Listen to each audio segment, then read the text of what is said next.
Welcome back, my friends, to another episode of the Shema podcast.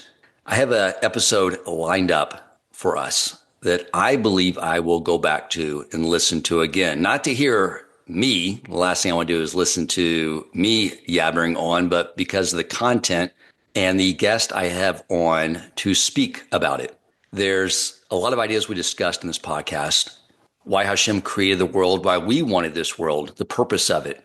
And there's a lot of sources we've discussed from Torah, but what makes this episode so unique and why I think I will go back to it when I need to recalibrate myself and get myself focused and not distracted from the mission at hand is that her life work, the Rebbetzin Nomi Freeman, her work has been around interviewing what I would call investigative reporters, people who have had near-death experiences, gone to the spiritual dimension, and reported back on what they saw, collaborating so much of what we have learned in our Torah. But before I bring on Rebbetzin Freeman, I want to begin with a beautiful allegory I heard from Rabbi R.A. Wolbe. I think it will set the stage for Rebbetzin Freeman to come on and talk. And it's an allegory of the neshama experience in this world. And it goes like this. There is a businessman, and he learns about an island where there are diamonds in abundance. And he investigates this, and he asks around, and he does a lot of work, and he finally comes across an elderly man who tells them and confirms, yes, this island with these diamonds in abundance is actually true. I've been there before. And the businessman says, can you take me there? And he says, I'll be willing to do that. In the spring is when I can make my journey. It's by boat. And I'll have to turn around and come back. You'll have to be there for a year, and I'll pick you up the following spring. So the businessman goes back and he talks to his family and says, look, I'm going to be gone for a year, but when I come back, we will have so much wealth. It will be multi-generational wealth, and it'll be worth my departure for a year.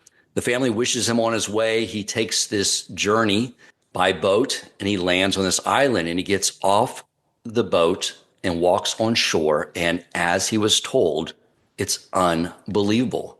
There are literally perfect diamonds just in mounds piled up everywhere. He can't believe his eyes. And he grabs a handful and puts it in his pocket, but he realizes, I'm hungry and I'm tired. So he walks into town and walks into an inn and says, I need a room. I need some food. Where can I get a nice meal in a room? And the woman says that she has accommodations for him there and that she shows him where a nice restaurant is. He says, how much will it be? And she says, it will be 2 coconuts. He's like, coconuts? I don't have any coconuts. I have all these diamonds. And she's like, we don't care about diamonds. That means nothing to us here. It'll be 2 coconuts. So he has to go out and he has to find a couple of coconuts to pay for his room and board and his meal. And the next morning he says, I'm going to be here for a whole year. I got so much time to acquire so many diamonds. Right now, I need to focus on coconuts.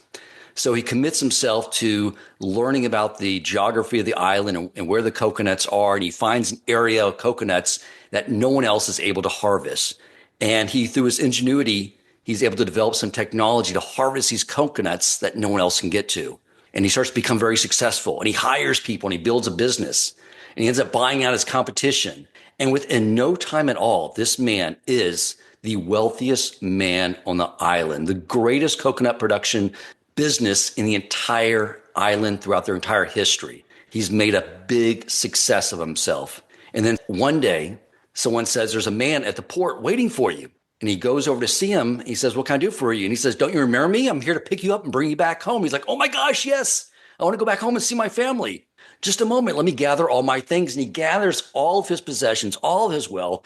He gets on the boat. He goes back home. His wife and children are there waiting for him. He gets off the boat and he's so excited. He says, you're not going to believe this. I am such a huge success. I've done so well for all of you. I am the wealthiest man now. And the wife's all excited. And she's like, that's amazing. Show me, show me. And he starts pulling off all his bags of wealth onto the seashore by the dock and starts dumping them out, showing her all the coconuts he's acquired. And she's looking at them. It's like, well, what is this? Like, these coconuts are so old, they're not even edible. He's like, no. The older they are, the more valuable they are. And she says, they're not worth anything here. What about the diamonds? And he's like, oh yeah, I forgot. I was there to get the diamonds. My friends, this is our life in this world. We come in this world to do mitzvos. They're diamonds. They're everywhere that we can pick up. And we get so distracted with our livelihood, acquiring coconuts, that we forget this. I see so many people that are so consumed with acquiring coconuts, they don't take the time to learn Torah and do mitzvos. They want to hoard their coconuts. They don't want to exchange them in for those diamonds, those mitzvos, by buying kosher food because it's too expensive, or mezuzahs for my door because, every single doorway, it's so expensive. A lulav, it's too expensive. We have this opportunity, I think, and this allegory Rabbi Ari Wolbe shared with me really puts things into context. We have to stay focused. We get so distracted here. And with that, I will bring on our guest, Rebbetzin Nomi Freeman. And we're going to explore this more. And again, I think the idea here is to give us clarity so we stay focused on our life and remember the purpose of why we're here. Welcome to the Shema Podcast, the podcast for the perplexed, where Torah insights, intertwined through personal stories, as well as interviews with leading Torah scholars, demonstrate the empowering qualities of Torah and mitzvot. For more great Torah learning through Torch, the Torah Outreach Center of Houston, go to torchweb.org. Now to the show. Rebbetzin Freeman, thank you so much for joining us. Thank you for having me, and thank you for sharing with us that beautiful mashal. I think what the stories you're going to share here are going to shed so much more light and clarity. Again, this idea is that you can read in the Torah, but when you hear it from people's personal experiences, I think it will bring much more clarity because this world is fraught with so much distraction. And, I want to begin by first discussing something that we've talked on this podcast about. Mm-hmm. We're in this world. If you look at, the way Hashem constructed everything, is there's two things he constructed in default, the neshama, and he constructed our body that runs by instincts. And the challenge, what the beauty of this world is that within the confines of those two diametrically opposing forces, that we have the opportunity to elevate the body and bring that neshama out in the world. And we know the body by default. I mean, we can look at the animal kingdom. I saw this very grotesque picture of a gazelle staring at the camera, which is sort of sad. The guy was taking a photograph of it, just staring at the camera in shock because on her backside were two lions just enjoying their lunch on her backside. No concern at all for the pain that they were causing the poor gazelle, right? This is animals by their nature. We know our body just prefer to sleep and just wake up to get some food. And, I had Rabbi Shor on to bring more clarity on the role of the Jew by reading Hitler's own words that he knew the purpose of the Jew in the world was to bring spirituality in the world. And he wanted mankind to return to being a species of animal, survival of the fittest. And we saw what they looked like when they resorted to being just animals. So we know what the body is like by default. So I would like to hear from you if you could tell some stories so we begin to really crystallize and understand and isolate what our neshama is like by default, and that we will have a better understanding of who we truly are and what we need to bring out into this world. Okay, so we have two sources of information on this. We have the Kabbalistic and Hasidic sources, and we have the sources of the people's experiences who had near-death experiences, which is what I've been researching. But I found that they complement each other and assist each other to bring us a full picture. So in Kabbalah and Hasidut, we find that the soul is the breath of God. The soul is a portion, like a chelek elokah, like a portion of God, like when God breathes into Adam a soul. So it says in the Zohar that when you breathe, it's a superficial breath, but when you blow, you're blowing from deep, deep within you. So when the Torah says that God breathed, it doesn't use the word breath or breathe, but it uses the word blow. Ba'ipach be'apav nishmat chaim, and he blew into his nostrils as a soul of life, a spirit of life. So blowing is from deep within. So we understand that the human soul that was put into Adam, the first human, is coming from the essence of God, from the depth of God. And that is who we are. We are a godly soul. When people have a near-death experience, they realize that they exist outside of their bodies. So you were talking about the body, and the people who are focused on their bodies their entire lives, they don't realize that they really aren't the body. They are the soul that's within the body, or the combination of the soul and the body. So when people have a near-death experience in which they find themselves outside of their body, they say, oh, I could see without my eyes. My eyes are lying there on the pavement, on the sidewalk, with somebody who had an accident. And I could hear. How could I hear without my ears? I'm outside of the body. And they are surprised that they are not the body. And they experience life in a different way when they are, quote unquote, liberated from the body. They feel the body was like a wonderful partner while they needed it to perform their, like you call it, their mitzvot in olam hazeh, in this world, to do what they had to do in this world. And some of them describe it that, well, it feels like at the end of the winter, when you put away your coat, but you're so grateful that you had a coat the whole winter and now you don't need it anymore and you hang it away in the closet. So at the end of life, I felt like, thank you very much to the body for having been my recipient, that contained me during all these years. And now I don't need it anymore and I can go on in my journey. That's how people feel about their body and their soul. So they are aware that the soul is their essence, who they truly are. And many of these people have the experience of meeting with others in the spiritual world or on the path to the spiritual world. You might have heard that there is a tunnel that people travel to from one world to the other, and they might meet other entities, which could be entities of light that we in this world call angels, or relatives or friends who passed away before them. And they will be pushing away with their hands and saying, not yet, it's not your time. In other words, go back, it's not your time. And one of the things that they add to that would be, you still have things to learn, or you have things to do.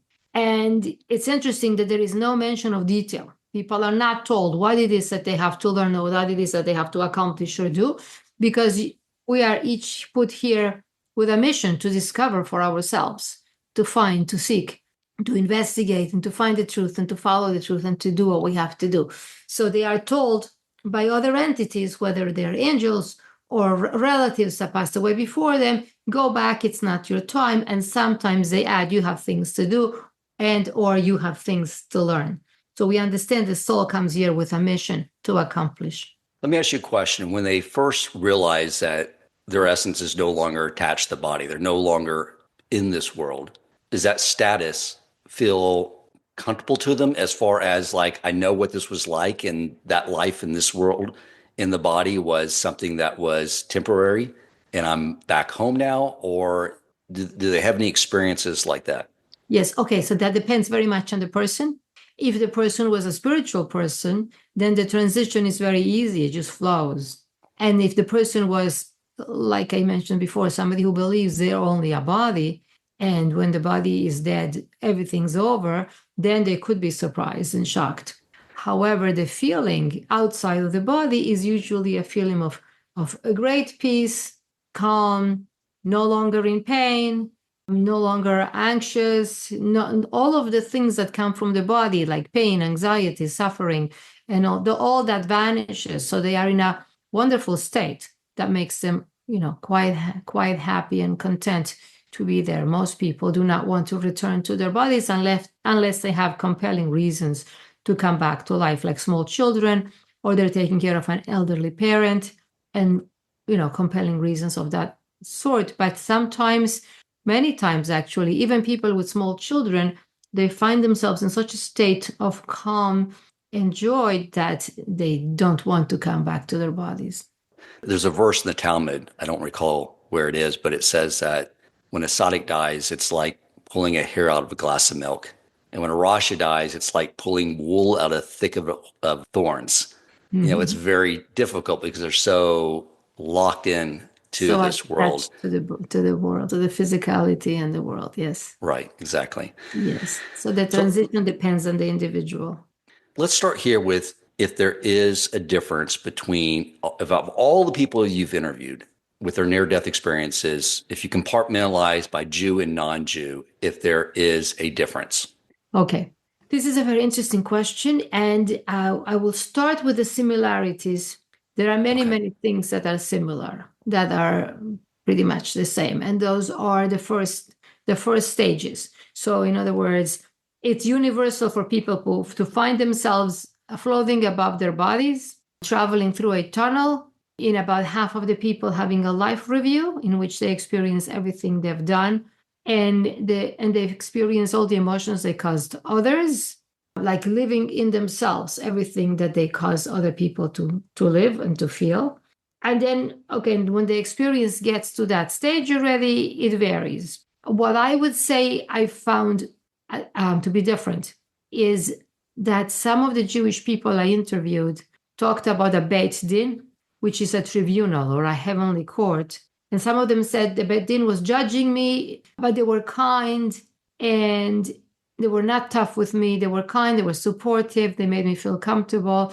And in their presence, I watched my life review and I saw everything that I had done in my entire life. And other people will say the Beit Din was the tribunal was there not to judge my life, but rather to determine whether I would remain in the spiritual world or return to the physical and to my body. People talk about the judgment, they talk about judging themselves. In other words, in front of this court, a tribunal, I found myself and I saw my life and I was judging myself. They were not telling me this you did right, this you did wrong. But sometimes in that sort of movie of the life review, which is experienced very vividly, there are portions of it that are highlighted. Like this you did was very important, to pay attention to this, that sort of thing. Okay, so the Beit Din is something that I found with some of the Jewish people, not everyone that I interviewed, that does not seem to appear with non-Jews. The second difference that I found was that Jewish people seem to be expected to learn the Torah and do the mitzvot, whereas the non-Jewish people seem to only be expected to honor God, to relate to God with respect, and to be kind to others. And by others, I mean humans, animals, even plants, just to be kind to everyone around you. And there's not much more expected of somebody who's not Jewish. But Jewish people, more is expected. And this is something that I experienced myself, not in an NDE, because I did not have a near-death experience, but after my father died, and I wanted to see him again, and I asked him that I wanted to see him again. And I did not know that you're not supposed to do that, because later I found out when somebody passed away, you need to let them rest and be where they are and not disrupt them. But I didn't know at the time, and I asked him. So a couple months later, when there was an important rabbi who came to speak for our community, and the rabbi was speaking to the ladies in my community in Vancouver, and in the middle of the rabbi's speech, my father entered that room where we were all listening to the rabbi, and he was very, very present. I felt his presence very, very strongly. I saw him, and while I saw him, I understood clearly that it was not his body that I was seeing, but I saw the image of him as he was when he was alive, hovering closer to the ceiling than to the floor. And he said to me, Nomi, do as many mitzvot as you can, because Mashiach is coming soon. And then a few moments later, he vanished just as he had appeared. So I got that message from someone who is in that other world that mitzvot are very important. Wow. And he said Moshiach is coming soon. Yes. What year was this? This was 35 years ago. Okay. So Moshiach's working on Jew time, where it's like, I'll be there 1985-ish. So we know what that's like. Okay. So let's start with these life reviews. Obviously, time is operating differently in the spiritual realm. It's not like if I were to die tomorrow, I'd have to watch 55 years, including me napping and trimming my nails and eating food. That would be pretty boring to watch. I assume it's more of an instantaneous review of every I guess more notable items in your life. Is that correct? Is that what they sort of reported? Yes, and what's interesting to notice is that people said every detail was there. So I don't think every detail of people sleeping was there, but what they mean is every detail of what they did, they said, and even thoughts were there. Now, yes, time works differently in the other world because people could review even 80 or 90 years in a few seconds when they came back to life, to their body, like a few minutes later. And they felt that it was going at great speed, but yet everything was there. But people could have been dead for 2 or 3 minutes and have had a life review of their entire lives. In general, the longer a person is dead, the more they experience in their near-death experience. So you're asking me about the life review. So Yes, tell me what those experiences are like. 'Cause I know you've mentioned to me that the way they make other people feel is something they experience, which is very profound. If you could share some stories around that, that'd be great. yes, definitely. So, okay, so let's start with one story of a 17-year-old who had a male, we'll call him Eli. It's one of my favorite stories. And in his near-death experience, he had 3 stages. The third one included a life review. So the first stage was very, very transformational and impactful. He found himself in front of what people call the living, loving light, which is the divine presence, as he called it. And he said, I was faced with this incredible infinite light that was emanating unconditional love and infinite joy. And that was a blissful state of being. And I cannot tell how long I was there because there was no feeling of time in that world. And then I was moved out of there and I went on to another place, so to call it, without traveling. I was just somewhere else and I met my grandparents who had been killed in the Holocaust. And I had never met them in my lifetime. And yet when I met them in that world, I felt like I recognized them. I knew who they were, even though I never saw them while I was alive. And I never even had seen their pictures because everything was destroyed in the war. But I recognized them. They gave me love and I gave them love back. And it was just so wonderful to be together again. And the third stage was being in front of the tribunal who made me feel comfortable and then assisted me in watching my life review. So here is what your question was. And I saw everything in my life, and thank God I had been a kind person, so I had a pleasant life review. And people who have a life review in general will say that as they felt every feeling they caused another person, if they were kind, generous, and loving people, they have a beautiful experience. And people who were selfish have a very painful experience. So our hero over here, Eli, had a wonderful experience. He saw his life review and he was happy and content. And then he says, but there was something that was highlighted. I was made to notice, look, pay attention to this. And it was the best thing I did in my life. So being 17 years old, one of the things that was shown to him was his school experience.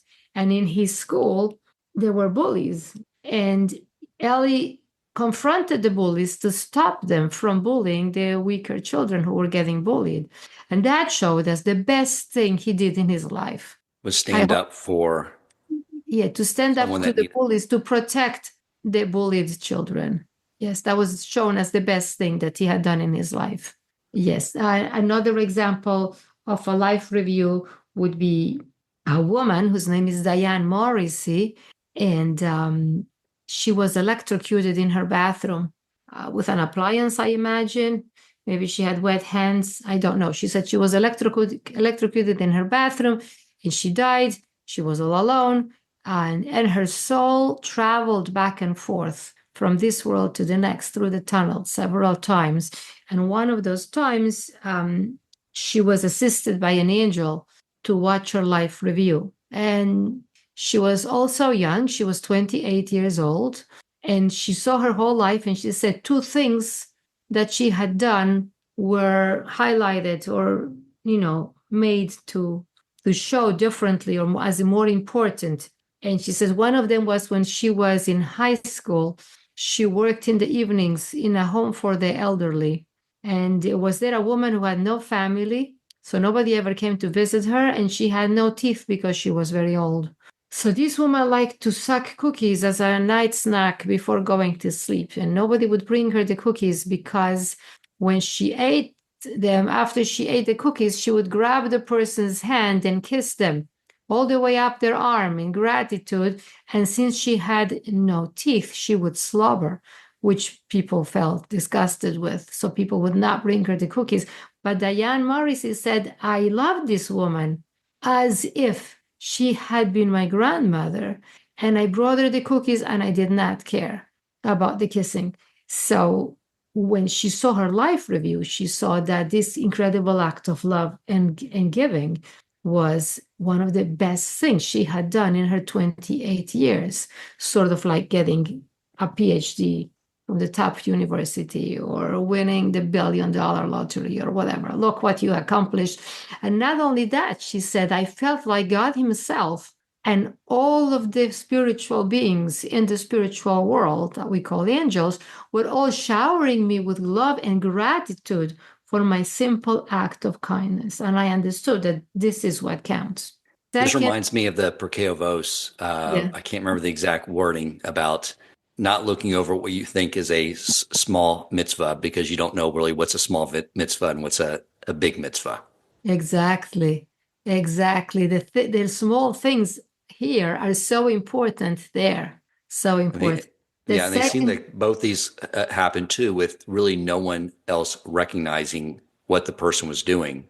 Mm-hmm. It was something they just did in solitude without fanfare around it. Absolutely.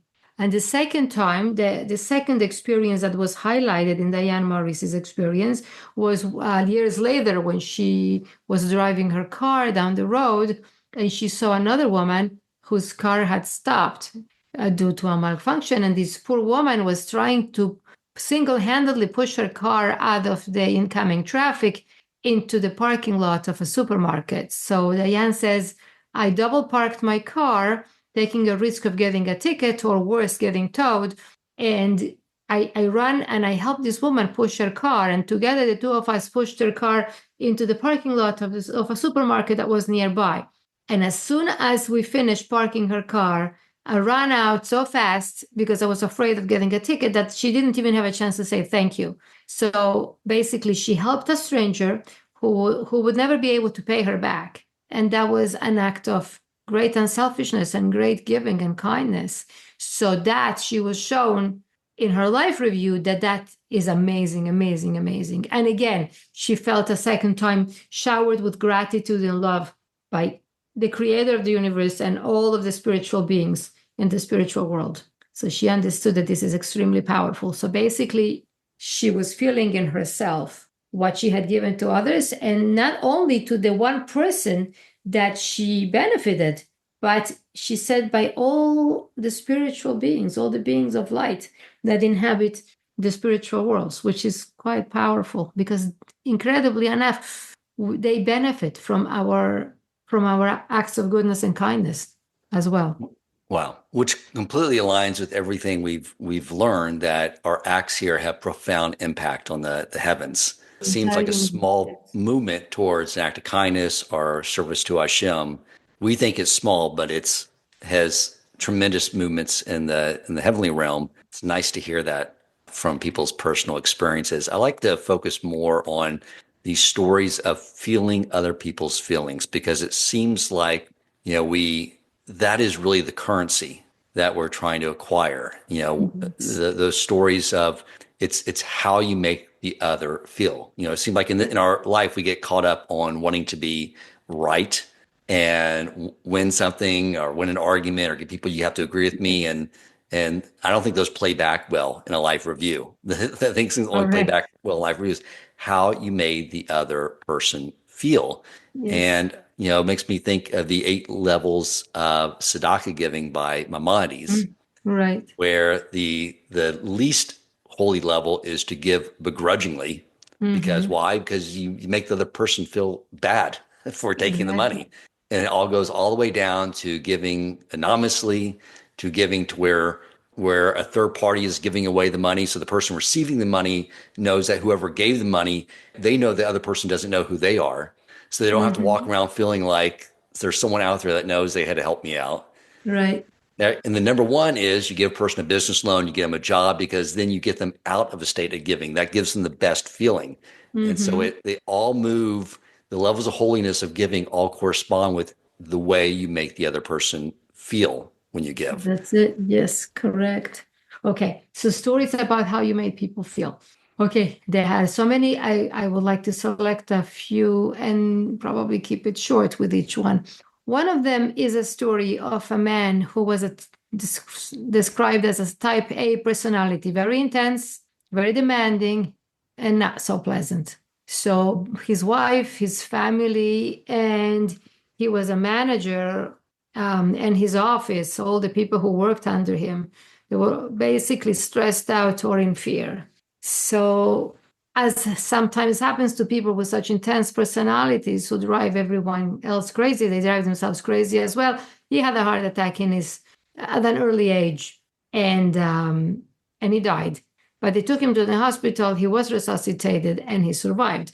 When he returned home after a while in hospital, his wife could not recognize him. He was a changed man. He was gentle, he was patient, and he was kind. Whereas before the heart attack, if they had a date night and they had made reservations at the restaurant, if she was 5 minutes late getting her makeup on or anything, he would start yelling and he would make the entire night miserable. He would completely ruin the date for her. And the whole night he would be going on and on. Why can't you ever be on time? Why do I always have to wait for you? And on and on and on the whole night until she wished she hadn't gone out. And after his heart attack and temporary death, he was completely the opposite. It's okay, honey, take your time. The restaurant will still be there when we get there at whatever time, and it's fine. Right. And to the extreme that he had to work very hard not to get divorced because she was so shocked she could barely cope with the change. His wife could barely cope with his changes. So they asked him basically what happened. And I guess when he had a life review in his near-death experience, he felt all the pain and stress he had caused his wife, his family, his co-workers, the people under him at the office. And he realized that he had completely messed up his entire life by being this demanding, begrudging person. So he completely changed until people couldn't recognize him.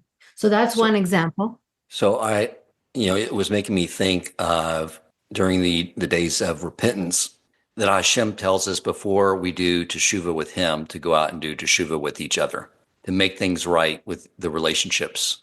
Is not to get you sidetracked off. I want you to stay on this topic, but can you speak to what happens when we do teshuvah? I mean, is there a way of removing those blunders in our life with other people by asking their forgiveness and recognizing we messed up? Very, very important question, because when people hear about the life review and the impact we have on others and how we are responsible for every detail of everything we have done, it's frightening. So people get shaken up by this and they want to know if there is a way out. And there is only one near-death experience that I am aware of where a person was shown what could be accomplished with teshuvah. And it's a story that's pretty different than all the other ones, because in all the stories where there is a life review, people see sort of like a movie of their lives. And in this story, there is a woman, fairly young, who for whatever reason died and went up to the other dimension. And what she saw in that place was an old man, what looked to her like an old man with a white beard and holding a book. And as she's looking, she understands, because everything there is knowledge uploaded to you. So she understands that the book the man is holding is the story of her life, and she really wants to see it. So in that world, communication is mind to mind. You don't even have a mouth, even if you have a semblance of your previous body. So she thinks to the man, "Can I see the book?" And he smiles and hands her over the book. And she opens it and she sees it's written in gold ink on white paper, whatever it is. and a white background, and she starts to read, and she says, yes, I recognize this. This is a story of my life. I remember when this happened. I remember when that happened. But wait a minute, why are there blank spaces? And as she's turning the pages, she sees that once in a while, there is a blank, like an entire paragraph that's missing. And she looks up at the old man and she thinks, why are there fractions of my life missing? Why are the paragraphs here seem to be removed? And the old man smiles and informs her mentally, those are things you did that were not right, but you took steps to correct them. So they have been deleted from the story of your life. Oh, I like hearing that. There's lots of scenes in my life I hope are deleted out. Yes, we all wish we hadn't done certain things and we want them deleted. So that's what were his words. You took steps to correct them, and steps to correct them could be to apologize, but it could also mean to make a firm decision that I'm no longer that person. I'm no longer doing that. Now I am this kind of person and I'm doing this instead. Yes, I have another story if you still wanted more about please. The feelings of others. And this is with a child. And the name of this child is Glauco, and he is from Brazil. So Glauco was an 8-year-old child when his father went fishing, and he had 2 older brothers, just a little above him, probably 10 and 11 years old. And the father went fishing, and the mom says, oh, take the boys. It will be so good for them to have time with their father. So, okay, fine. The father says he takes the 3 boys, and they go to the river. And the fish are not biting, so the father says, I'm going to go higher up in the river. Come with me, and don't you dare go in the water because the river is a rapid and it's very dangerous. So don't go in the water. But the father made a big mistake. He walked in front and left the 3 boys behind him. So the older boy thinks, the 11-year-old thinks, it would be so much fun to touch the water. And he thinks, if I hold on to that bush, the water will not carry me away. So the oldest boy holds onto the bush and goes into the water. But what do you know? The water is very powerful and it pulls him away from the bush and he's drowning. His younger brother, the middle brother, sees his brother drowning and says, oh, I must save him, even though he's not able to. He jumped into the water thinking that he could do something to save his brother. But of course he couldn't. So he's drowning too. Finally, the 8-year-old says, both of my brothers are in there. I must be there with them. So he jumps into the water and he drowns. Very strange reasoning, but these are small children.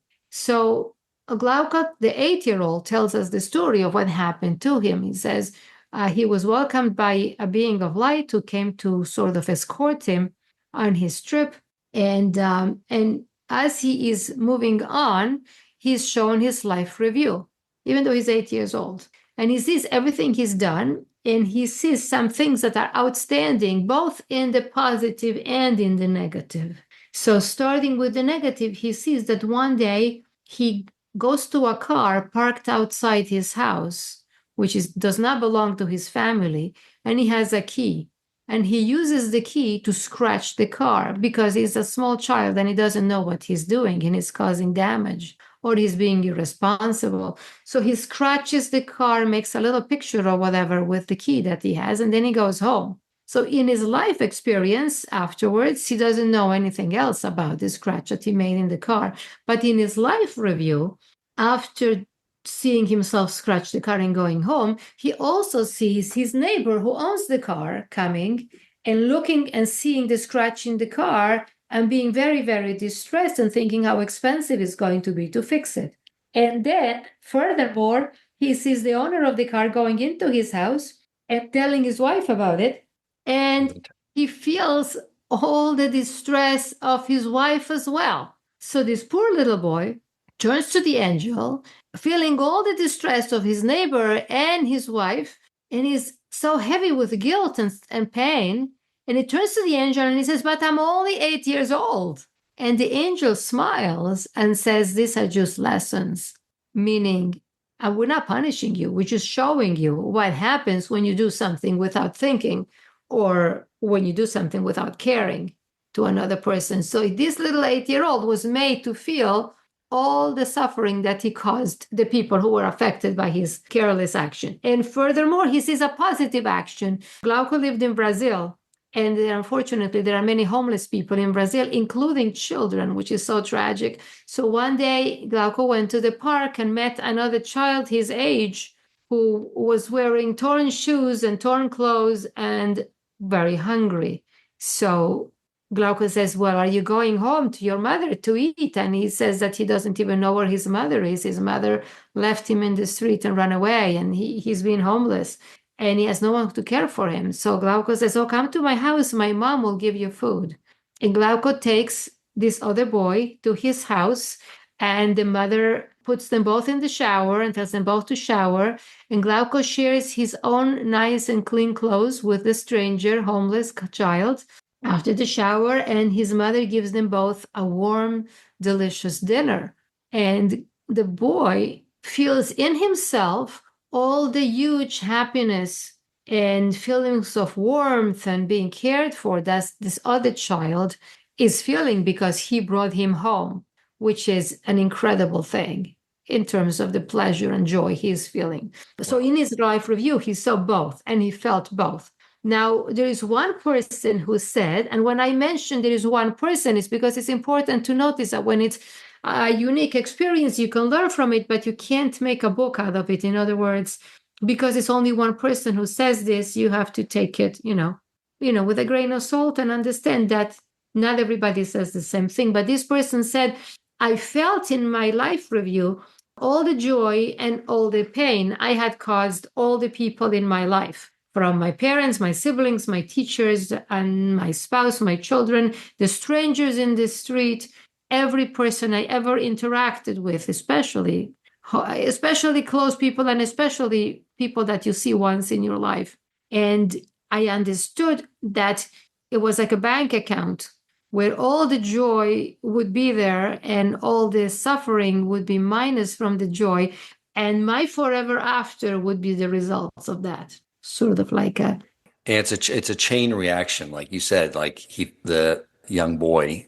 By the way, did him and his brothers all survive? They all survived. It was amazing. Okay, thank God. They all survived, and he didn't even want to come back because he said to the angel, I don't want to come back. It's so nice in this place outside of my body. Whatever he said, I like it so much here. I don't want to go back to my body. And the angel showed him the pain his mother would go through by losing all her children in one day. And when he saw that, he said, okay. And so he felt someone pushing him out from under the water. And he saw the police looking for him and his brothers, the police and other people looking for the three boys. And when he emerged from the water, they said that can't be him because they've been underwater for 15, 20 minutes. They can't possibly be alive, but he was. Wow. So that when he said that the pain he created the man who owned the car, he felt that pain. But then when that man went and told his wife, that created pain through the wife. So it's like this chain reaction. Absolutely. That we never know whether a positive act leads to another positive act or a negative act leads to another negative act because of chain reactions that we can create in this world. Very much so. And it's also this is a very important part of the near-death experience that's spoken about by many people. They call it the domino effect or the ripple effect, like when you throw a pebble into a pond. And one person described his experience as being in the other dimension and seeing rows and rows of people that he had affected, that he had touched in his lifetime, for the better or for the worse, like a huge, long line of people that he had interacted with throughout his life. But he said behind each one of the people that I interacted with, there was another line with the people that they touched because of what I did with them or to them and so on. So you see a long line of people that you interacted with, and behind each one of those people, there is another line. So like thousands of people. And sometimes we don't even realize. Like you can be a doctor working in a doctor's office, and you can be in a bad mood because the insurance didn't want to pay for something big, or who knows what. You can be in a bad mood. And so your next patients that day, you might be unkind to them and impatient. And then they go home feeling terrible, and they behave like that with their family. Or the patient could be a teacher, and the teacher goes home and he or she has 25 students and they're in a bad mood because the doctor was in a bad mood. And the ripple effect is huge. It's huge, and you're held accountable for it. I know like the laws of Lashon Hara, it's one of the things that's what the Rav and in Armenian teaches from. It's a lot because it's like so easy to say things, but has such a negative or positive impact, just purely our speech. Yes. So basically, just to wrap up this whole, when the life reviews and the positive feelings, I mean, I think we walk away with much more clarity that how we interact with others is so profound. You know, I have a friend of mine who's like the exact opposite of me. He's a total extrovert, and he's a very close friend of mine. And I know he's very challenged with finding a wife. You know, he's a Baal Teshuvah. He's in his late 40s. It's a struggle.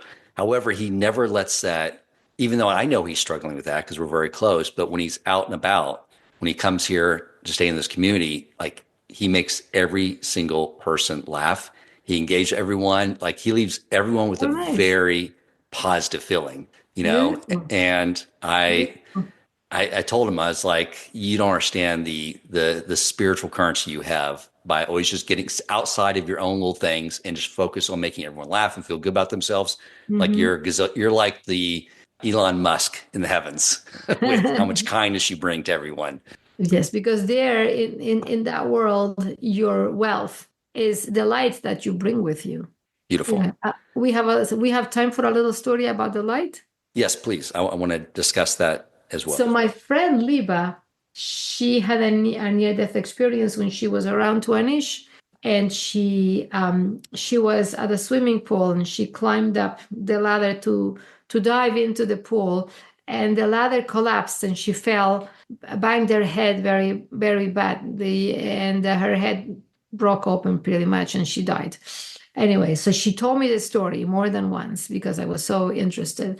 And one of the things she told me is, okay, so she was, as everybody else, she was floating above the body, seeing everybody else panic and scream and call an ambulance.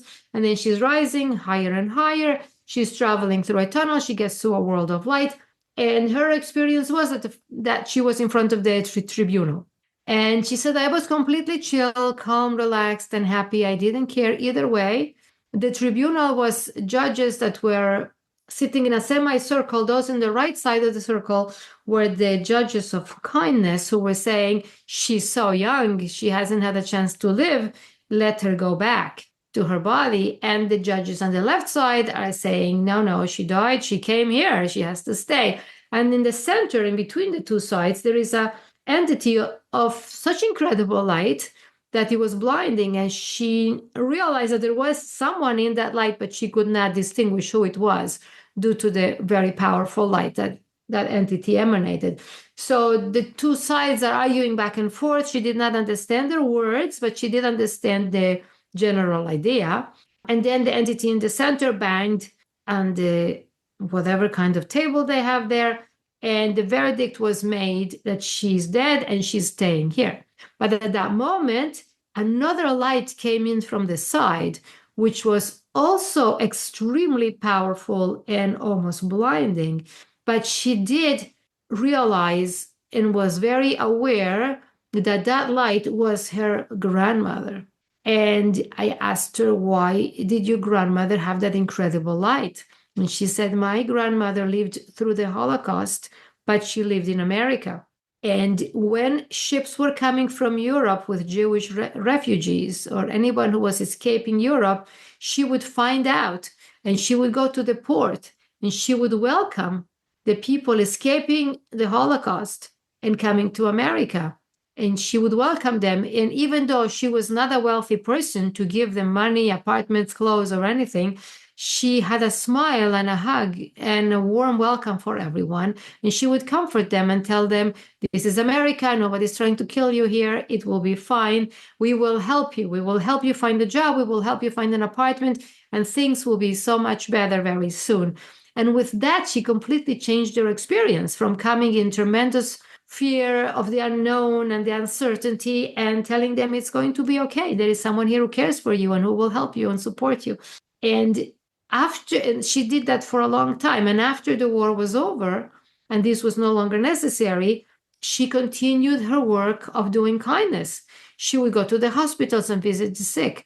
When a woman would give birth, if she had other children, she would go to the house and cook for the family and take care of the other children and help them with homework or do the shopping, whatever was necessary. She lived a life of giving and kindness. And that's what gave her that incredible, almost blinding light in that world. And I am venturing to think that perhaps that was the reason maybe why she was able to come into that space where the heavenly court is, which nobody else is allowed to enter. And she was able to enter that space, and she pleaded for her granddaughter, Liba, that she be allowed to return to her body and to life and live a life where she could get married, have children, and just live life and do what she had to do. So this was incredible. And she cried and begged the authorities in the tribunal. And the most incredible thing is that they reconsidered the case. They had already made a decision, a verdict, that Liba was staying in that world. And they reopened the case. They discussed it again. And they said, okay, she's going back. So again, there was a bang on the table. And with that bang, Liba says, I felt myself pulled downwards and like sucked with a vacuum cleaner, sort of. Like if I was a speck of dust picked up by a vacuum cleaner, sucked downwards. And I fell all the way back down and slammed into my body and opened my eyes in the hospital where the ambulance had taken me and the doctors were caring for me and sewing up my head. And nowadays, Liba is the most amazingly kind, loving, and giving woman. I mean, after having such an experience, Wow. It really touches you and changes who you are. So this is the great light that the grandmother had, which brings me to another very short story of a woman who died, went to the other world, and in that world met other souls. And she said every soul had light, but they did not have the same amount or type of light. I looked at everyone, and some souls were very bright, some were less bright, and some were a small little light, like one of those night lights you leave for the children in their bedrooms at night. And then I looked at myself, she says, and I thought, I wish I had more light. And I understood that to acquire more light, I had to do more acts of goodness and kindness and more mitzvot, basically, more good deeds. Amazing. Do you have other stories like the one you told about Ellie that was standing in the presence of the creator of Hashem that you can share what that experience was like? Yes, not too many people who have had an NDE report to have been in the presence of what they call the living, loving light, which they understand to be the creator. But yes, there have been others who did. One of them is a woman from Israel called Rachel Noam, and she wrote a book years later telling of her experience. Her book is called The View from Above.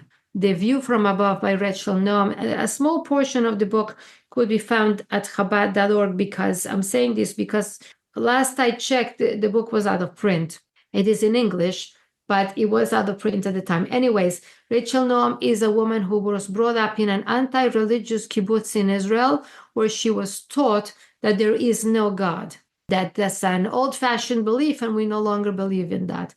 But her grandmother was also a Holocaust survivor, as in other stories. And her grandmother told her, I know that there is a God. So she grew up as a child with this conflict, but she loved her grandmother very much, and she wanted to believe her. Anyways, when she was in her mid-teens, one day after school and after doing her responsibilities and her jobs for the kibbutz, she liked to go and sit on a hill and watch the sunset. So she did. And as she's watching the sunset, Rachel or Rachel thinks, there cannot be such incredible beauty, such incredible art without an artist. There must be a creator. And in all the innocence of her young years, she looked up to heaven and said, God, if you exist, I want to see you. Little did she know that a few years later, after she left the kibbutz and she was in university and she was walking down the street, in Tel Aviv, she walked past a construction site, and from the fourth floor, a huge beam fell down straight onto her head and killed her. So next thing she knows, she's looking down at her body from about 10 feet above it. And she's looking down and saying, how could I see my body on the street and all the people if my eyes are down there on the sidewalk? And how could I hear all the people screaming if my ears are there? And then she starts to rise higher and higher until the scene below is very small. And she goes to another dimension. And there she met the living, loving light, which is what you were inquiring about. And in that experience, she said, the experience was so incredible. The love I received was so powerful that if you put the love of every loving mother in the whole of earth and you added up all the love in the world, it wouldn't be enough to compare to the love I received from this incredible light. There was an infinite and unconditional love given to me by this light. So she did have that experience, but she says, and at the same time that I felt unconditionally and infinitely loved, I also watched my life review and I was so disappointed. I felt she didn't get to, I saw myself, but I related to me as she because I was watching myself. And I thought, what a shame, what a wasted life. She didn't get to accomplish anything with her years. And I had a huge crisis because I felt that I wanted to stay in that pleasure of the loving feeling of the infinite unconditional love and the tremendous joy that comes with it in the presence of the light in that world. But at the same time, I felt that I had wasted a life that was given me. And also she had a boyfriend who she wanted to marry and build a family. So she was in that huge conflict. And finally, she said, I decided I wanted to go back, get married, and live my life. So I asked the light, can I please have another chance? And I was sent back. So yes, this is another example of someone who was in the light, and it completely transformed her life. Wow. She came out of the experience, and even though she grew up in the kibbutz where she was taught there is no God, she devoted the next 7 years to search for God and for the meaning of life. And it took her 7 years to discover that was in the Torah. Even though she was living in Israel, it took her 7 years to discover that she could find everything she was looking for in a life of Torah and mitzvot. Beautiful. So we all read that Hashem loves us like the amount of love a parent has for their child, it's like a billion times that. Yes. But in our life, sometimes we have these challenges. And I know I hear a lot of people like, Hashem's punishing me. He's mad at me. It doesn't seem like that's the case at all. It's just as it says, Hashem is just full of love, and everything he's doing is for the good. Did anyone have an experience where they were able to inquire about that? Like, I'm having these challenges. Why are you doing this to me? And we're able to get clarity on those challenges that really was coming from a place of love? Yes. Not too many, but we do have cases. And I want to address it from two different perspectives. One is the personal one, and one is the universal one. People who died and faced the divine presence and asked, why did you give me all these challenges? Why did you give me these terrible parents? Why did you give me this problem? Why did you give me whatever? They were shown retroactively what came before their birth. And they were shown that we all need to have a process of spiritual growth and achievement. And apparently, we choose challenges before our birth. So they were shown before you were born, you were given the opportunity to choose a roadmap for yourself, for your personal growth. And you chose certain challenges for yourself. People chose parents, people chose situations. And as incredible as it is to us when we are here inside the body, in the pain of the situation, that we chose these challenges in order to develop spiritually and to grow and to achieve higher levels. And this is what I'm getting from the end years. And what we learn in Hasidut and Kabbalah is that it's a yerida letzorech aliyah, which is a descent into the world in order to rise higher in the other world. So basically, the soul in the other world is basking in the joy and light of the divine presence, but it feels lacking because it didn't do anything to deserve it. So it's sent down here to the physical world where it can serve and achieve and then rise, when it goes back, rise higher than where it came from and feel, oh, okay, I worked for this and I deserve it. That's from a personal perspective of the individual. But there is a woman who had an interesting experience that she didn't ask about her own life. She asked about the world. She asked about the Holocaust. So this woman's name is Beverly Brodsky, and you can look her up. And when she was a child or a teenager, she did a project for school on the topic of the Holocaust. And the more she researched and the more she learned, the more angry she became. She said, how could God do this? How could God do this? Anyways, her personal life was also very challenging. So she ran away from her parents. She moved from the East Coast to the West Coast. She was in California. She got a boyfriend. She was in the back of the boyfriend's motorcycle. He was driving recklessly. They got in a terrible accident and she died. And she went up there and she was welcomed by the loving, living light. And the loving, living light, and I think this is somewhat humorous, said to her, do you have any questions for me? And she's like, you bet I have questions. Why did you allow the Holocaust to happen? And I'm so angry and so many questions. And she says, I was uploaded with all the information and I understood the reasons for everything, Holocaust included. And I had been angry about the Holocaust for many years. At this point, I received information that made me accept and no longer be angry. And I was also told this information does not belong in that world. So when she went back to her body, and she had to be in hospital for a long time, and it took her very long to heal. She was in a lot of pain and whatever. But when she came back to the world and to her body, she said, my anger had vanished. I knew there was a reason for everything, and I was okay with it. What the reason was, I was not able to recall. I was told this information does not belong in the physical world. And I don't know that every challenge we encounter is something that we chose for our life roadmap. I don't know. I don't want everyone to think that and be angry at themselves. But everything that's in our lives is meant for our growth. And the more we relinquish the desire to control every detail and we turn to God with love and with trust, like a child in the arms of the parent, and say, I know that you're doing this for my good. Now make it evidence that it's God and make it only revealed God, the better it gets. So in other words, instead of being angry, I suggest just accepting and asking God to make that which is looks to us like not good, even though it is good, but it looks to us like not good, to become a revealed good that we can also perceive that it is good, so that our lives will be easier and, we can achieve other things and we can achieve more.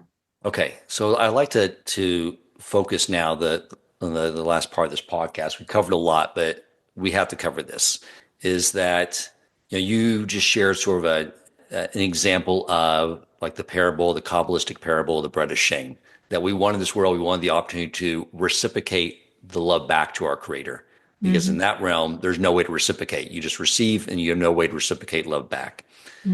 So the whole purpose of creation, the whole purpose of life is about our relationship with our Creator. That's the foundation. So I would like to talk about, as far as during life reviews, or more importantly, with the based in, about as far as fulfilling a mitzvos, learning Torah, about the nature of our relationship with our Creator. How is that brought into the fold during either the life review or with the heavenly based in? I would like to clarify. A near-death experience is not a death experience. Okay. So a near-death experience is an experience in which a person is dead physically, like there is no heartbeat, no breath, and no pulse, and they go on to the other world, but they return. which is not the same as a death experience in which a person dies and does not return. Right. So in a near-death experience, even though the person does experience many spiritual things that transform their lives because they're made aware of things that they don't know when they are here, nonetheless, this is not the real final experience. Right. Okay. So many of them said I was in front of the tribunal and they were judging me to decide whether I was staying there or coming back. Or they were showing me my life. And then I said, oh, but I'm so young. I haven't lived yet. I want to go back, or I don't want to go back, or whatever it is in each case. So I do not know of people who were asked those questions, but I want to point out that I believe that near-death experiences are happening today to help us little humans on the planet to wake up and realize what's important and what we should be doing. In other words, I think that because today we don't have the biblical prophets that we had thousands of years ago, and we don't have the great, in a physical body, the great leaders like Abraham and Moses, so that today we need some kind of awakening and inspiration. And I think that the Creator's way of communicating with us today, one of them is through the near-death experiences, because they're being experienced in such great numbers throughout the world. This is what I saw, and so on. But I believe that the questions that the Talmud tells us are asked of the person are more likely to be happening to someone who's meant to stay and not return. Okay, gotcha. With that said, there is a question that people reported they were asked, or rather two questions. One of them, which some people were asked in the presence of the light, was, and this shakes people up, what did you do with the life I gave you? Imagine you just get out of your body and you travel to another place and you are in front of this incredible, infinite presence of light, and you show in your life review and you see, I didn't do that great. And it's a little bit, unsettling. And then you're asked by this incredible light, what did you do with the life I gave you? You want to come up with an answer because it's so embarrassing. Yeah, I gave you a life for you to do something. What did you do with it? So that's one question. Right.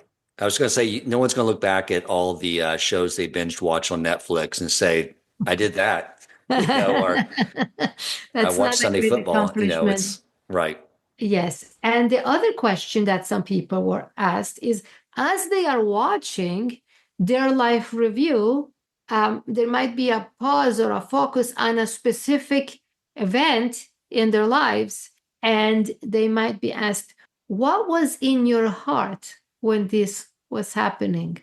Well, what was in your heart when you were doing this? Meaning that your intention is so important. Did you do that because you wanted to help this person, or because you wanted to ask them to help you afterwards? Was that your intention pure? Were you really trying to serve? Right. Were you being honest, and so on? So that relates a little bit to the questions from the Talmud that you asked as well. Yes. Yeah. Because a lot of people will be kind in more of a quid pro quo fashion because they want something in exchange through the relationship. But that doesn't count in the heavens. They don't, it's about so if you did something good, it still counts, but your intention counts as well. And this is a little bit frightening, which is people have said in that world, intentions are as visible and clear as actions. Just like in this world, you can see what somebody else is doing. In that world, you can see when they did it, what was their intention. So in this world, our thoughts are hidden. And I've talked a lot on this podcast about, everything begins with thoughts. They're very important. I think you've mentioned stories where that is something communicated to people, right? That the power of the thoughts they hold, whether they're positive, whether they're negative, are those things people have reported back on as far as something they need to work on? Everything counts, your actions, your words, and even your thoughts, because your thoughts have power as well. Of course, it is much more difficult and it requires a tremendous amount of work to control your thoughts, but it's possible. So another interesting thing is that what is expected and demanded of you is proportional to the opportunities you were given. So if you never heard about a certain mitzvah, okay, so you're supposed to learn, so you do know, but if you never heard about it, you might not be expected to fulfill it. But everybody knows that you should be kind. Everybody knows you should respect your parents. Everybody knows you should give charity. Everybody knows. So that is absolutely expected of everyone. And it's also expected of us to learn so that we will know everything that we are supposed to do. Yeah, but there is kindness in the judgment. In other words, it could be too frightening for us to know that we'll be judged for our thoughts, but we are expected to do some work towards refining our thoughts and controlling them, which we are able to do. Right. Okay. Did anyone that you interviewed have a negative experience? Unfortunately, yes. To put that in context, apparently, approximately 5% of the population has an NDE experience, and from those, somewhere around 5% has had a negative. So from all the people who had a near-death experience, apparently about 5% have a negative experience. Negative experiences vary very much, as each person creates for themselves an afterlife according to their present life. In other words, just like you build a house with bricks and with actions, so you build your afterlife with whatever you are doing today and throughout your lifetime. So I'll give you an example of a negative experience. There was a physician who was his specialty was that he was an anesthesiologist, and he died, and he found himself in hell. Now, you wouldn't think that a doctor would go to hell, because doctors are people who help others. And that is something very positive. And all those who help others have an amazing, good time there. So what happened? So the doctor himself, he says, why am I here? And it was communicated to him mentally, a message. He doesn't know exactly from where, but this was the answer he received mentally, because every person you met, your thought was, what can I get out of them? In other words, what can they do for me rather than what can I do for them? So that's what he was informed of. Your intention in meeting every person was in getting something out of them, was very, very selfish. In other cases, the experiences are very, very varied. One woman called me. She wanted to know why her brother had had a negative experience, which I couldn't answer because I don't know her brother. But she said her brother had died. I don't think it's relevant, but they were not Jewish. But I don't think it has to do with being Jewish or not Jewish. I think everybody is expected to be a person who believes in God and is kind to others. And if you're Jewish, then you have to keep mitzvot. But this man was not Jewish. I don't know what kind of life he led, but his sister told me on the phone, he found himself completely alone. He was in a place where he felt he was alone in the entire universe, and there was nobody else and nothing else. So talk about solitary confinement sort of situation. I was unable to answer her question, as I have no idea what kind of person he is. And his feeling was that he was there forever, which is not so. People don't stay in that situation forever, but just the feeling when they are there is that this is going on forever. They don't have a feeling of, yeah. So that's one example. Another example is, it's painful for me to talk about it. So I'm trying to avoid it, but it's important. So let's face it. People who are angry. So you think that the opposite of love is hate, but anger is also the opposite of love. Because when you are angry, you don't show love, you show anger.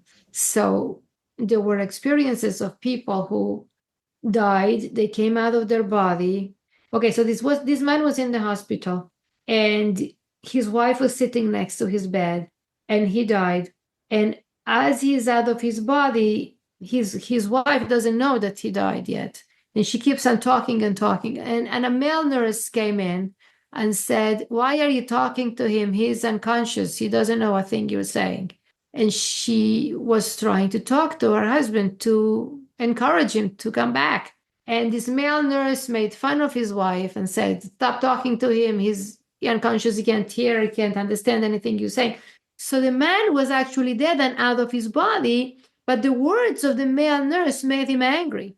And apparently he was by nature an angry person, because that which you have practiced every day of your life is going to continue being a part of who you are. So since he was an angry person, he became angry at the male nurse who didn't know he was dead.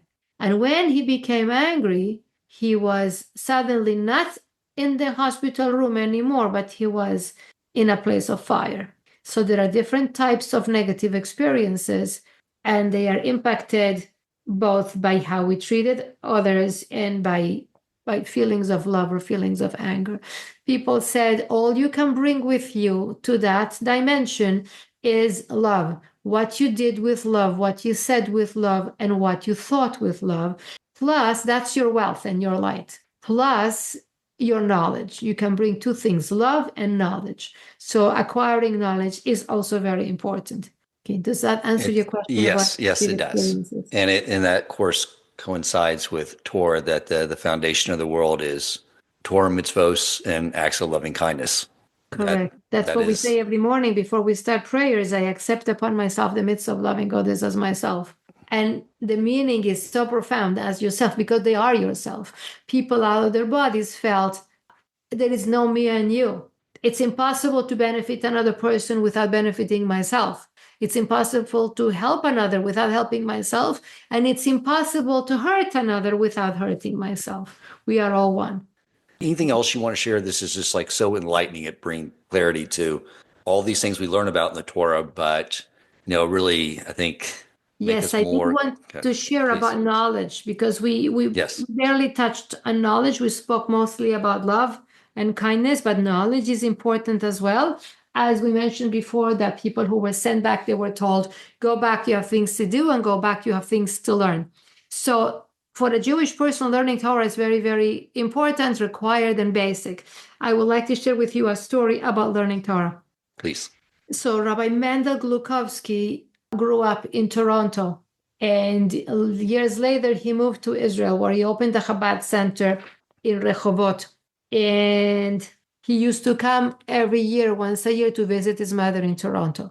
Now my family and I, we lived 13 years in Toronto, and when Rabbi Glukovsky would come to visit, he would usually address the community. So one time there was a Melave Malka, that is a Saturday evening dinner, and he was the guest speaker, and he told this amazing story. So he says, of course, he speaks English, but he has this Chabad center in Rehovot, Israel. And one day, an older lady says, her name is Sarah, comes over to him and says, Rabbi Glukovsky, because this is Israel, there are so many Torah classes, but they are all in Hebrew, and I came to Israel already older. It's hard for me to learn a new language. I want to learn Torah, but I don't understand Hebrew.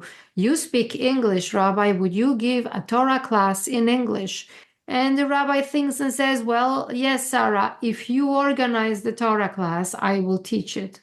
But you'll do the job of getting the people. She says, yes, I will do that. So Sarah got on the phone and she called all the people she knew in the area who spoke English, informed them that there would be a Torah class once a week with Rabbi Glukovsky. And the class got going. And people came, they learned Torah in English. They benefited from the class. The rabbi was great. They all became friends. They had their own Hanukkah party, their own Purim party. When they had problems, they came to the rabbi. Thanks to this class, so much good came. Years passed, and the class went on for years. And one day, Sarah came to the rabbi and said, Rabbi Glukovsky, I've come to say goodbye. And he says, why? Where are you moving to? What's happening? And Sarah says, well, I've gotten too old to live alone. I need to move in with my son in Tel Aviv. He will take care of me. So he says, oh, Sarah, we will miss you so much. Good luck and atzlacha in everything. And that was it. He did not hear from Sarah for 2 years. After 2 years, he got a phone call. It was Sarah's son, and that frightened the rabbi. And he said, how is your mother? The son informed Rabbi Glukovsky that his mother had had a health event that left her in a coma for 2 days. And she is in the intensive care unit. And the doctors have told him that his mother might have maybe 24 hours left to live. But he says, Rabbi, my mother opened her eyes. She regained consciousness And the first thing she said is, where is Rabbi Glukovsky? I need to talk to him. So Rabbi, will you please come and visit my mother? And we need you right away. There's no time. So the rabbi was shocked. He said, of course, I will be there. He took the details about the hospital. He turned to his secretary and said, cancel all my appointments for the rest of the day. He jumped in his car. He drove to Tel Aviv. He came to the hospital. As a rabbi, he was allowed to enter the intensive care. He came to this woman's bedside. She was a very, very old and weak lady. She opened her eyes and saw him and smiled. And he said, Sarah, how are you? How are you feeling? And Sarah said, who cares how I'm feeling?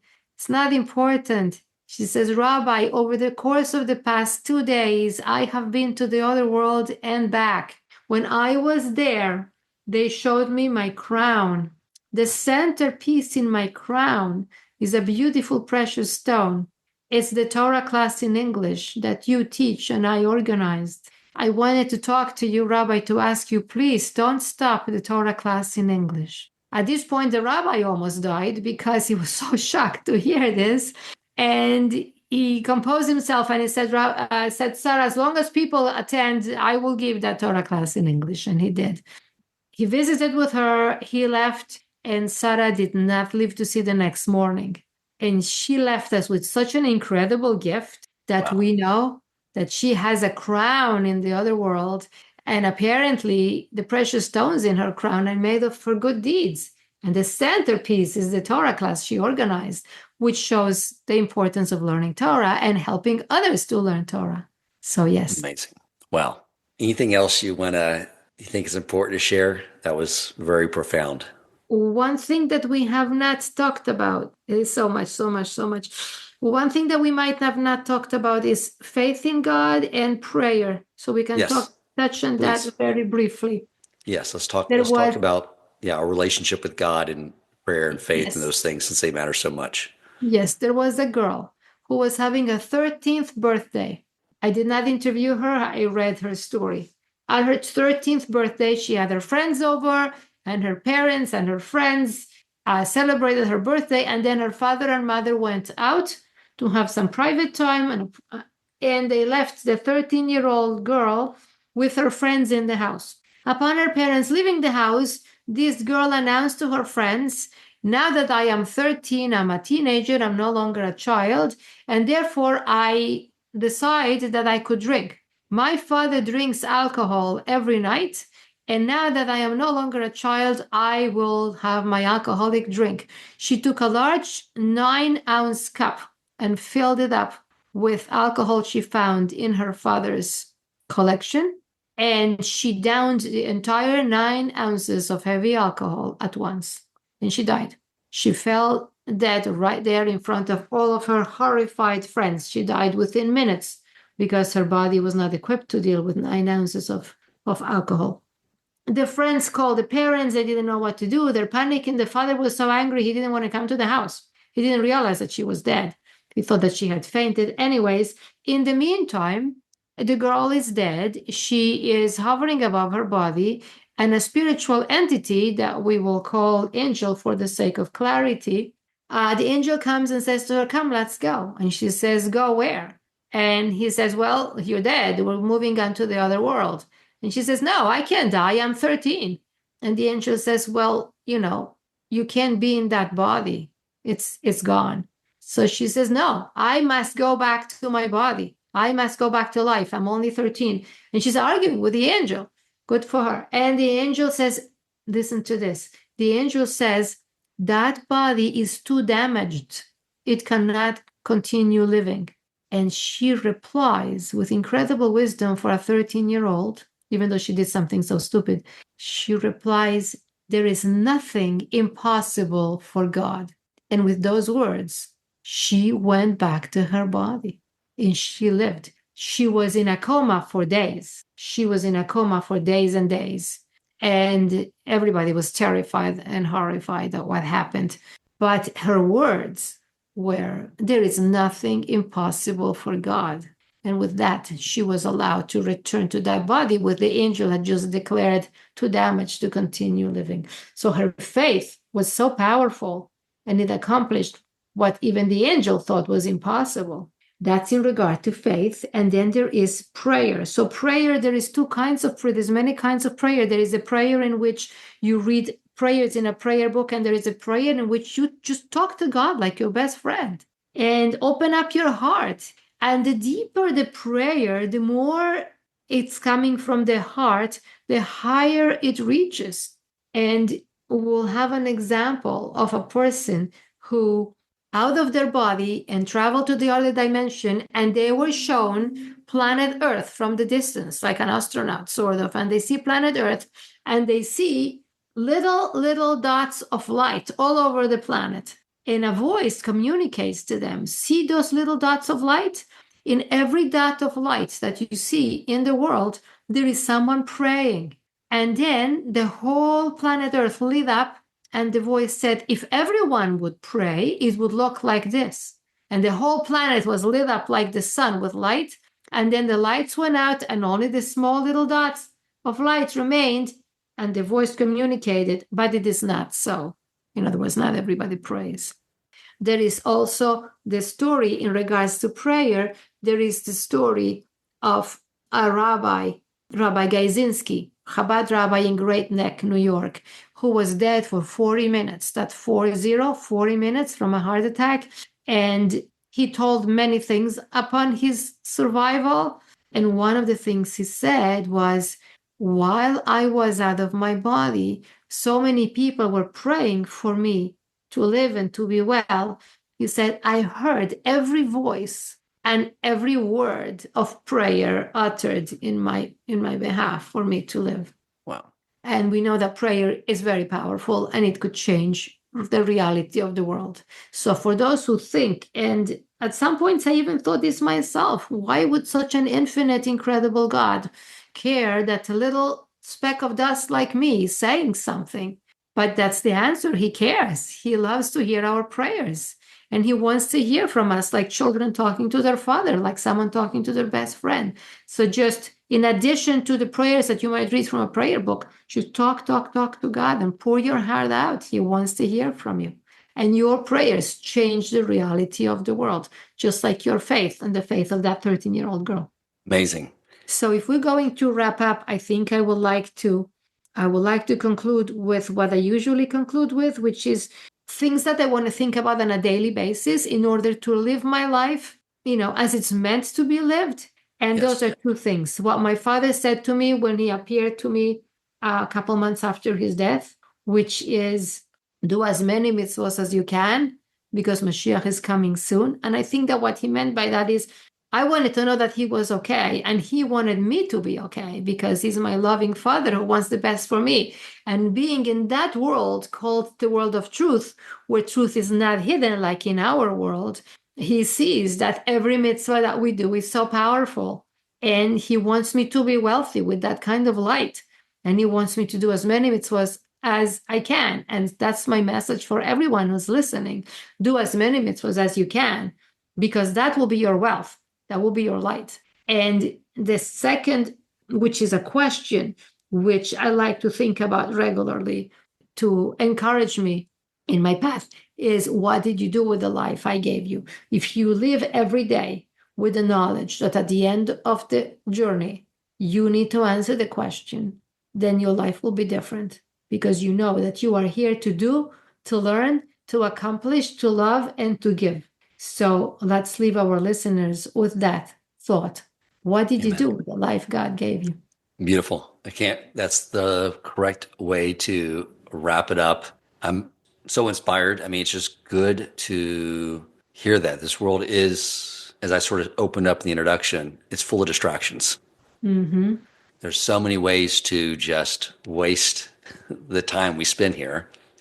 And like I said, like your father said, like I said in the parable, there's diamonds, there's mitzvos all around us. Yes. That we just take the time to grab as many of those as we can, focus on our interactions with others at how we're making other people feel. I think that's so profound. It's so obvious, but it just gets lost somehow. It's easy to forget. Yes. These stories really help bring it to the forefront of our mind. May they always stay there so we can all accomplish our true potential in this world. Thank you so much, Rebbetzin. I really appreciate you coming on. And it's important for our listeners to share this information with others so that they will benefit as well. And then we have the ripple effect. You benefit from all those who you touched. Yes, please, as always, share this podcast. I think this one is extremely profound. Yeah, don't let it just have a positive impact on you, but share the positive impact with others by sharing this message from Rebbetzin Freeman with everyone you know. Thank you so much. If you enjoyed this episode, please consider supporting Torch so they can continue to spread Torah wisdom to the world by making a donation at torchweb.org and clicking donate in the top right corner of the page.